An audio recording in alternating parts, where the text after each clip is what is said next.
Hey guys, welcome back to another video. Today I'm going to be talking about Hey guys, welcome back to another video. This is the third video of that thing I'm doing. This one is going to be called The Holographic Universe, which is same name as this book called The Holographic Universe. So a lot of what I'm going to be talking about is like from this book. But yeah, I've written a script for this one as well, so I'll just read off that again.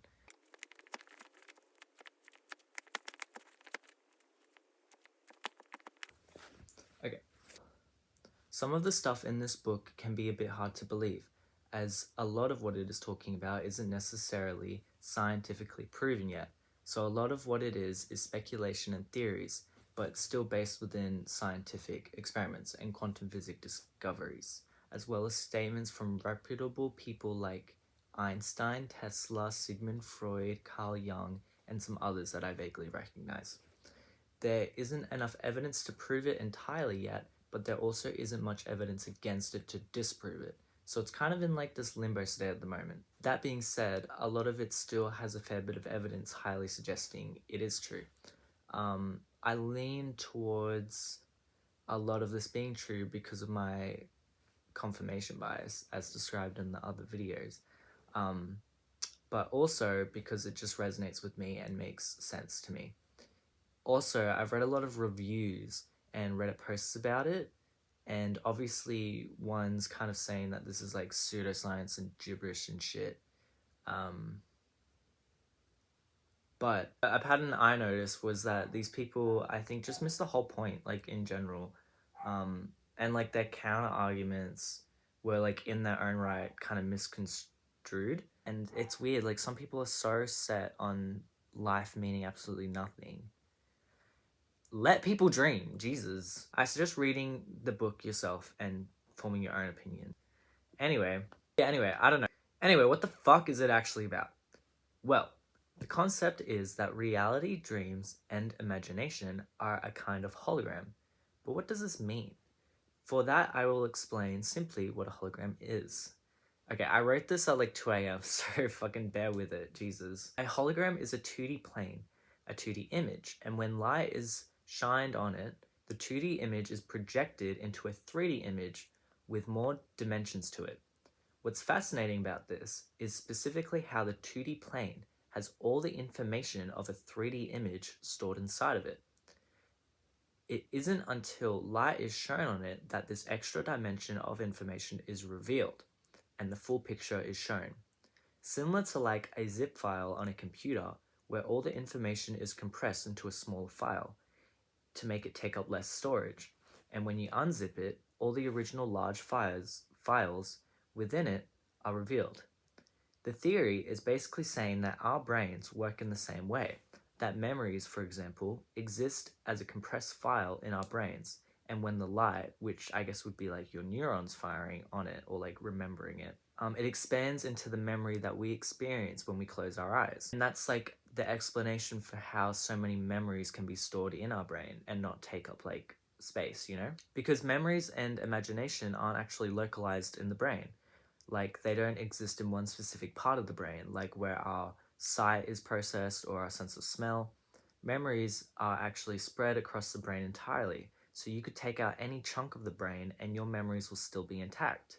The way they figured this out was they had a bunch of mice and they took a part of brain out from every single mice until like they covered the whole brain. So a bunch of mice, all of them losing one part of their brain specifically, and then they had the mice complete like a maze.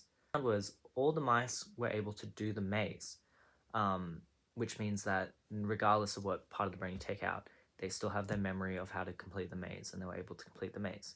Albeit some of them like struggled because like they lost motor function or like eyesight, which is really sad to imagine. But science, guys, worth it, I guess. But using this information, even though I really like oversimplified it, like it's a lot, there's a lot more like science to it, I guess, like a lot more to it that I'm brushing over really quickly. The book eventually goes into specifically how imagination, dreams, and reality are all the same in a sense. Like your imagination is just as real as physical reality.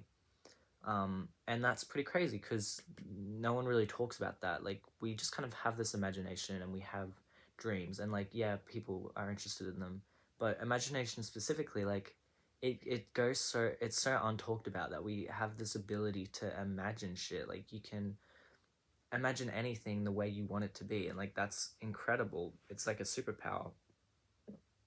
It's just that we're limited to the fact that we think it does nothing. But what I'll get to is like, or what the book is getting at as well, is that your imagination is just as real as reality.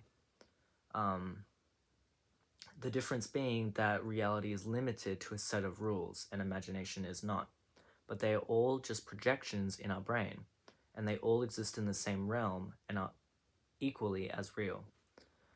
My own personal belief is that imagination dreams are actually alternate realities that we create slash access.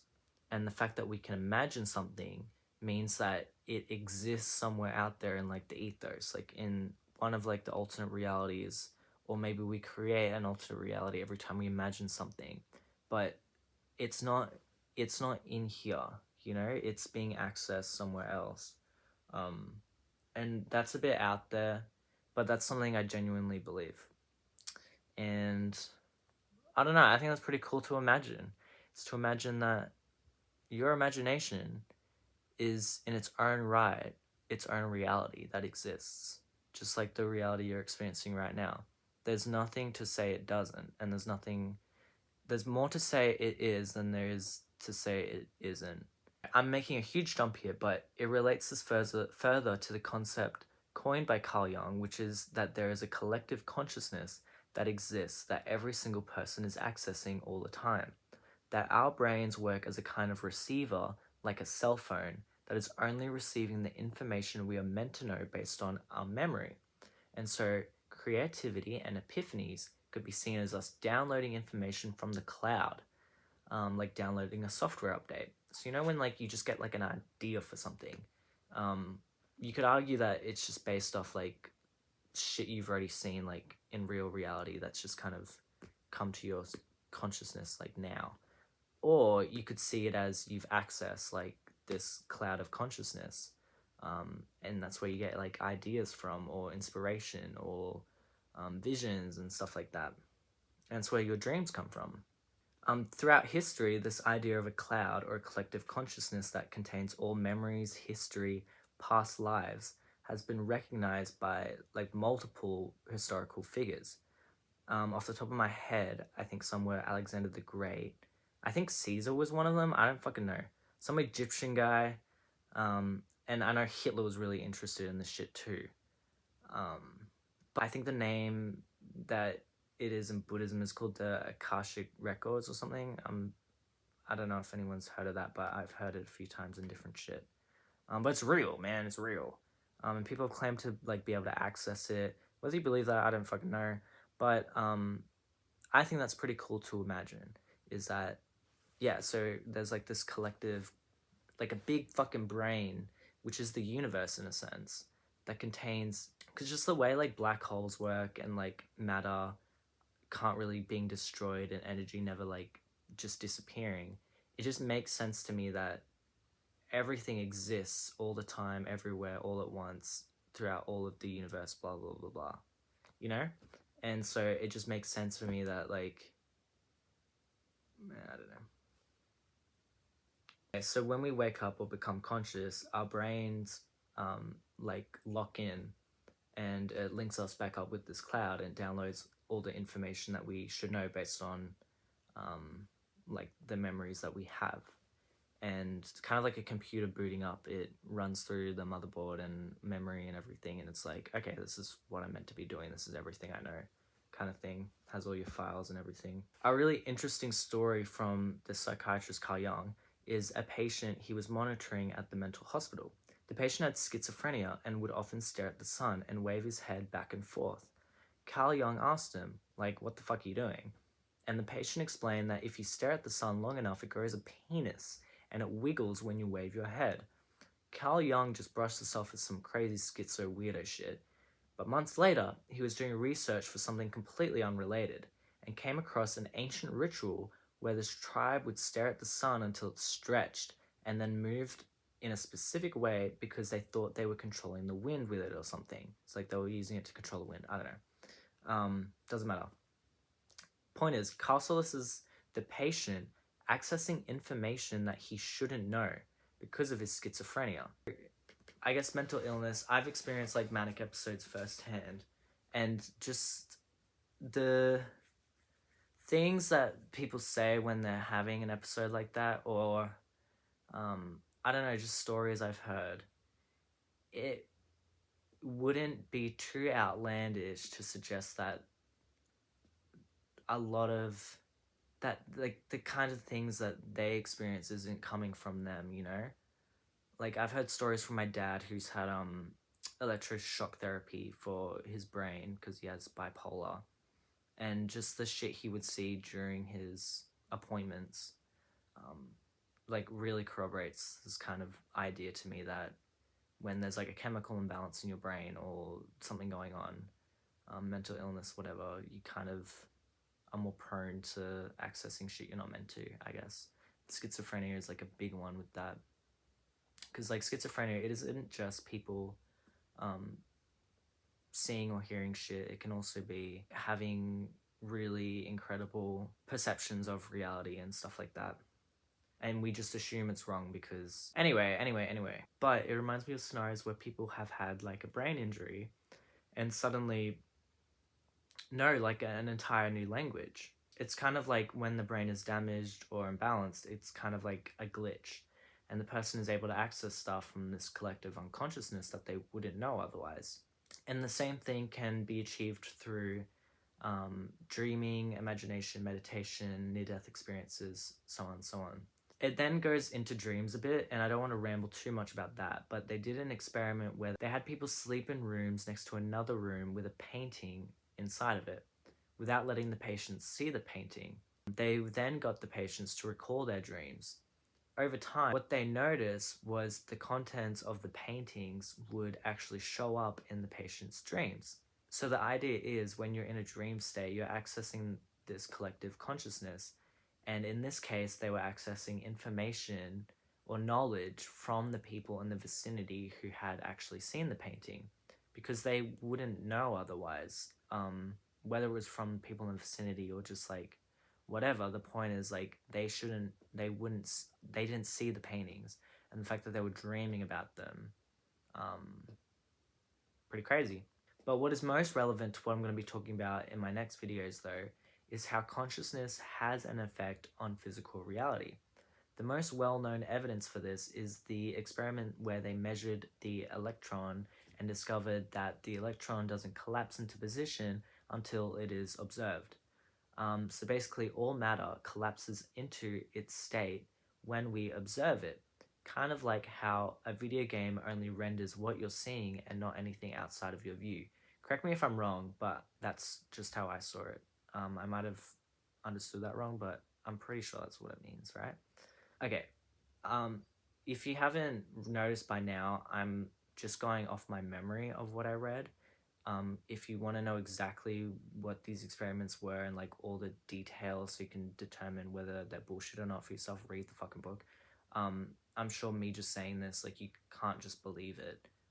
But I discerned it as what they were saying as like reasonable, so that's why I'm talking about it. But if you find that hard to believe, read the book or like do your own research, I guess. Anyway, the implication of this is incredible, and it makes sense to me. To sum it up, basically, reality, imagination, and dreams are the same thing, just with different rules, but are equally just as real. That the way we experience them is as a kind of hologram, in the sense that the information is compressed in our brains, and then the full information is accessed from some kind of cloud. It isn't until we think about the compressed like 2D plane memory that it kind of opens up and is unzipped, and that's how we like experiencing it. And same with reality, blah blah blah. And that this cloud is a collective consciousness that stores everything that's ever happened and everything that will happen, by everyone, everything, anything. What is most important from this is that imagination being as real as reality. The idea that what we imagine is real and that exists out there somewhere. That there are realities in which our imagination is the reality. So that will make sense in future videos, obviously, when I talk about the big one. But I hope in the meantime that wasn't too much, and I hope that kind of makes sense. And I hope I don't sound crazy yet. And I'm gonna say this one more time. Like, I wish I had the attention span to talk about this for about an hour, because it would take probably that long to really get into like all the details of everything and all the different evidence that kind of corroborates this kind of stuff. Like, if you want to get the evidence and shit, read this book. They write it down, this whole thing. I've written only like a small thing to kind of compress it all for you. But yeah, so that's why the universe is a hologram. And imagination is the best gift you ever have. I'm going to make a video about imagination and time and multiple realities. I really need a shit. I've been needing to shit this whole video. I actually feel like I'm going to throw up. Okay, I'll see you in the next video.